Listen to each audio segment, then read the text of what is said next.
Assalamualaikum warahmatullahi wabarakatuh.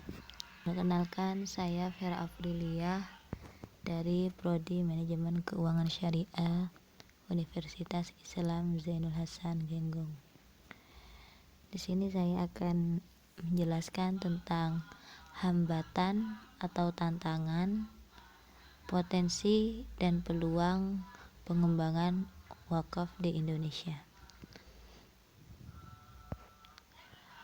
Hambatan yang pertama, kebekuan umat Islam terhadap paham wakaf. Sebagian besar masyarakat Indonesia melaksanakan wakaf berdasarkan paham keagamaan yang dianut, seperti kebiasaan melakukan perwakafan tanah secara lisan atas dasar saling percaya kepada seseorang atau lembaga tertentu. Praktek wakaf semacam ini akan memunculkan persoalan mengenai validitas legal tentang harta wakaf yang berujung pada timbulnya persengketaan karena tiadanya bukti yang mampu menunjukkan bahwa benda-benda yang bersangkutan telah diwakafkan. Jadi hambatan yang pertama itu kebekuan umat Islam terhadap paham wakaf itu sendiri. Kemudian yang kedua, nazir wakaf tradisional dan konsumtif.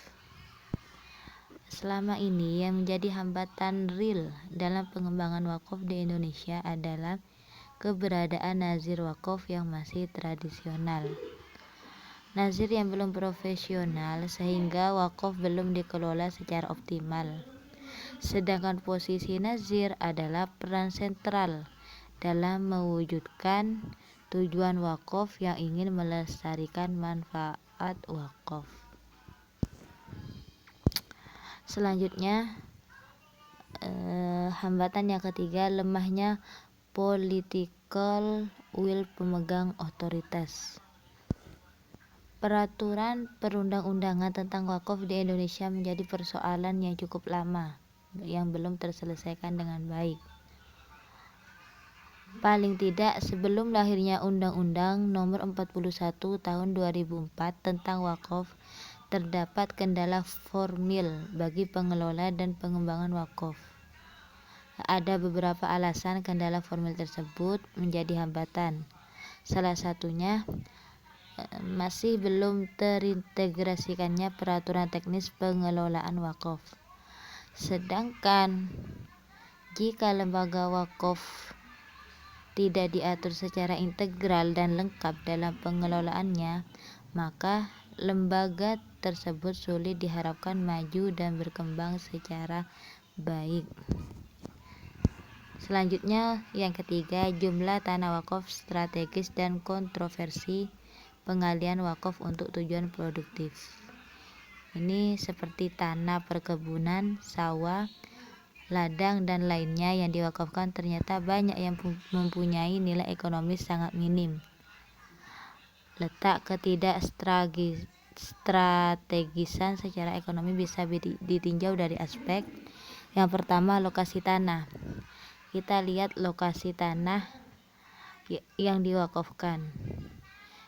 Jika letak tanah yang jauh dari pusat perekonomian, itu sangat mempengaruhi terhadap nilai tanahnya. Hal yang menjadi kendalanya adalah faktor transportasi, baik dalam proses pengolahan maupun pengambilan hasil tanah tersebut. Yang kedua, kondisi tanah. Kadang tanah yang diwakafkan itu gersang atau tidak subur, jelas tidak menguntungkan secara ekonomi. Yang ketiga, kemampuan pengelolaan tanah yang minim. Ini lebih ke sumber daya manusia atau nazir penggarap yang tidak profesional.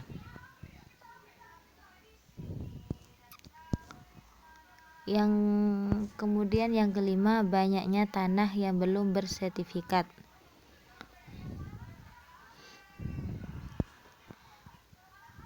Tanah wakaf yang mempunyai kepastian hukum ialah mempunyai syarat-syarat administrasi yang telah diatur, khususnya mempunyai sertifikat tanah.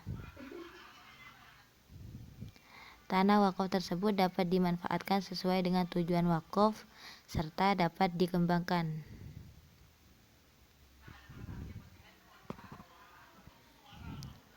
Jika tanah tersebut tidak atau belum bersertifikat, maka kemungkinan besar akan terdapat tanah wakaf yang dimiliki orang lain yang tidak berhak, menjadi sengketa dan tidak dapat dimanfaatkan sebagaimana mestinya.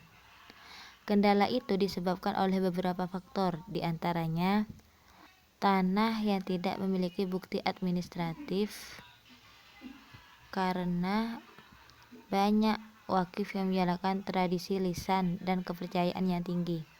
Untuk mewakafkan tanah, mereka hanya melalui jalur lisan tanpa ada sertifikat yang pasti yang menyatakan bahwa tanah tersebut telah diwakafkan. Selanjutnya, pembahasan yang kedua tentang potensi dan peluang pengembangan wakaf di Indonesia. Potensi dan peluang yang pertama, fleksibilitas konsep fikih wakaf. Sebagian besar hukum-hukum wakaf dalam Islam ditetapkan sebagai hasil ijtihad para ulama. Oleh karenanya, ketika suatu hukum atau ajaran Islam yang masuk dalam wilayah ijtihad, maka hal tersebut menjadi sangat fleksibel, terbuka terhadap penafsiran-penafsiran baru, dinamis, futuristik, dan berorientasi pada masa depan. Karena sifat fleksibel konsep fikih wakaf tersebut, maka wakaf merupakan sebuah potensi yang cukup besar untuk bisa dikembangkan sesuai dengan kebutuhan zaman. Selanjutnya, peluang yang kedua, reinterpretasi paham wakaf. Berangkat dari realitas empirik di mana masih terdapat keterputusan pemahaman.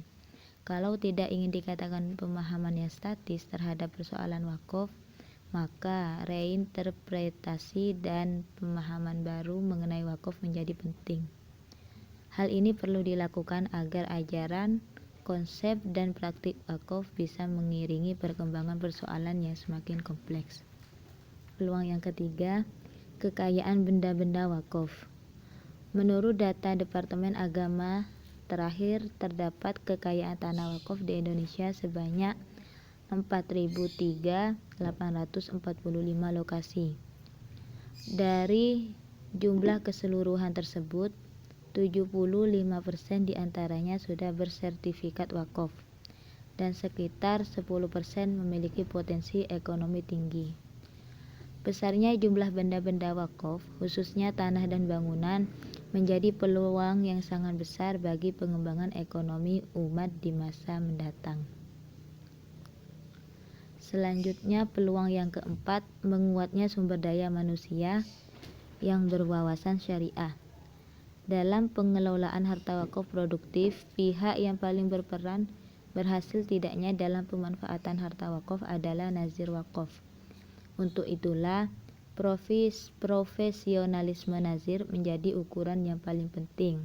Kualitas nazir terus diberikan motivasi dan arahan dalam rangka melakukan pembenahan, baik menyangkut kemampuan manajerial maupun skill individu yang sangat menentukan dalam pemberdayaan wakaf secara produktif. Sistem pengelolaan SDM ini bertujuan untuk yang pertama meningkatkan dan mengembangkan pengetahuan, membentuk sikap dan perilaku nazir wakaf sesuai dengan posisi yang seharusnya. Peluang yang kelima yakni booming sistem ekonomi syariah. Saat ini minat masyarakat terhadap sistem ekonomi syariah semakin menguat, disebabkan oleh beberapa kelemahan sistem ekonomi kapitalis. Salah satunya masalah kemiskinan.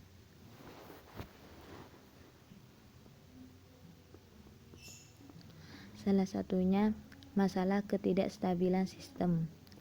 Pelaksanaan sistem ekonomi kapitalis diikuti dengan berbagai masalah yang akhirnya membuat sistem ekonomi yang ada menjadi tidak stabil dan berbagai krisis. Selanjutnya, Peluang yang keenam, dukungan politik pemerintah dalam pemberdayaan civil society. Munculnya Bank Muamalat Indonesia yang dibidani IGMI MUI di awal 1990-an sebagai bank syariah pertama di tanah air merupakan dukungan politik pemerintahan dan keinginan yang kuat masyarakat muslim terhadap penerapan sistem keuangan berdasarkan syariah Islam, membuka peluang yang seluas-luasnya terhadap pengelolaan harta dan keuangan demi kesejahteraan masyarakat banyak. Salah satu lembaga pemberdayaan ekonomi umat yang berbasis pada ajaran Islam selain lembaga zakat adalah lembaga perwakofan. Peluang yang ketujuh, banyaknya perbankan syariah yang siap mengelola wakaf produktif. Munculnya bank syariah memberikan angin besar dan optimisme tinggi bagi umat Islam, termasuk di dalamnya pengelolaan dana wakaf secara produktif. Mungkin hanya itu penjelasan dari saya.